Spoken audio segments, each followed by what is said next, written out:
আসসালামু আলাইকুম everyone, welcome back to my channel. আজ কোনো রেসিপি শেয়ার করব না, আর শেয়ার করছি কিভাবে দীর্ঘদিন এখন যেহেতু রমজান মাস পুদিনা পাতা সংরক্ষণ করবেন। আর এই পুদিনা পাতারা কিন্তু বাহিরে বেশি দিন ভালো থাকে না, আর রমজানের সময় এখন এই পুদিনা পাতারা কিন্তু আমরা বিভিন্ন ধরনের শরবত আইটেমে ব্যবহার করে থাকি। আর এই পুদিনা পাতাটা কিভাবে দীর্ঘদিন ফ্রিজে ভালো থাকবে সংরক্ষণ করলে সেই পদ্ধতিটি শেয়ার করব।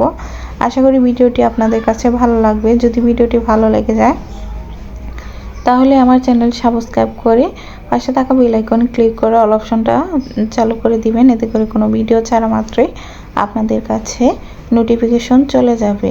ভিডিওর শুরুতে একটি লাইক দিয়ে ভিডিওটি কন্টিনিউ করার অনুরোধ রইল। চলুন দেখে নেওয়া যাক আজকে পুদিনা পাতা রমজান মাসের জন্য কিভাবে সংরক্ষণ করব।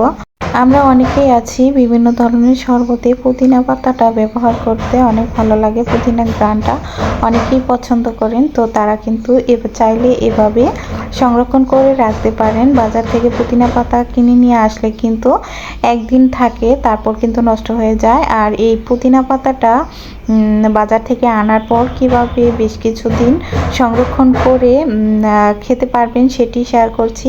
তো এখানে আমি কিছু পুদিনা পাতা নিয়েছি, এটা কিন্তু অলরেডি আমি ধুয়ে পানি ছড়িয়ে নিয়েছি, বিন্দুমাত্র পানি নেই। তো প্রথমে আগে ধুয়ে নিতে হবে। এখন আমি এই পুদিনা পাতাগুলো একটা একটা করে ছাড়িয়ে নিচ্ছি। তো এভাবে ছাড়িয়ে নিলে খুব ভালো হয়, যখন যেটুকু প্রয়োজন বের করে ইউজ করতে পারবো। ডাটাটা ছাড়িয়ে নিচ্ছি, কেননা ডাটাটা কিন্তু আমাদের ব্যবহার হয় না, জাস্ট শুধু আমরা বিভিন্ন ধরনের আইটেমে কিন্তু পাতাটাই ব্যবহার করে থাকি। এজন্য পাতাটা আমি ছাড়িয়ে নিচ্ছি একটা একটা করে। আর যেগুলো নষ্ট লালচে বর্ণের পাতা সেগুলো কিন্তু নিব না। সংরক্ষণের জন্য ভালো মানের পাতা আর কি, ভালো মানের পুদিনা পাতাটাই সংরক্ষণ করতে হবে, এতে করে কিন্তু দীর্ঘদিন ভালো থাকবে। তো এজন্য যেগুলো ভালো সেগুলো আমি নিয়ে নিচ্ছি, আর যেগুলো নষ্ট টাইপের সেগুলো নিব না। আর বাজার থেকে কেনার সময় অবশ্যই খেয়াল করবেন ভালোটা নেওয়ার জন্য। তো ভালোটা নিলে কিন্তু দীর্ঘদিন সংরক্ষণ করে রাখা যায়, ভালো থাকে। এ পর্যায়ে আমি সবগুলোই পুদিনা পাতা একটা একটা করে ছাড়িয়ে নিচ্ছি, দেখতে পাচ্ছেন এভাবে। আর এটা সংরক্ষণের আগে খুব ভালোভাবে ধুয়ে নিতে হবে, ধুয়ে পানি ঝরিয়ে নিতে হবে, এতে করে কিন্তু ভালো থাকবে দীর্ঘদিন। এ পর্যায়ে পুদিনা পাতাগুলো আমার কিন্তু ছাড়ানো হয়ে এসেছে।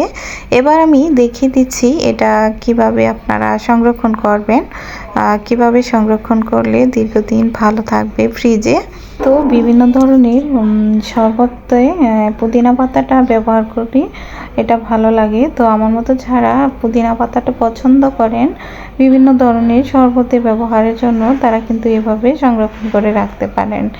এ পর্যায়ে আমি এখানে সবগুলোই দেখেন কি সুন্দরভাবে পাতাগুলো ছাড়িয়ে নিয়েছি। আর এটা কিন্তু একদম ঝরঝরে, একদম পানি নেই, খুব ভালোভাবে ধুয়ে নিয়েছিলাম এটা আমি। আর এ পর্যায়ে এটা আমি এখন সংরক্ষণ করব, যেভাবে সংরক্ষণ করলে দীর্ঘদিন ভালো থাকবে ফ্রিজে, বেশ পুরো রমজান মাসটাই খেতে পারবো আর কি, সেটি দেখিয়ে দিচ্ছি। এখানে আমি পেপার কাগজের যে ব্যাগগুলো থাকে সেই ব্যাগগুলো নিয়েছি।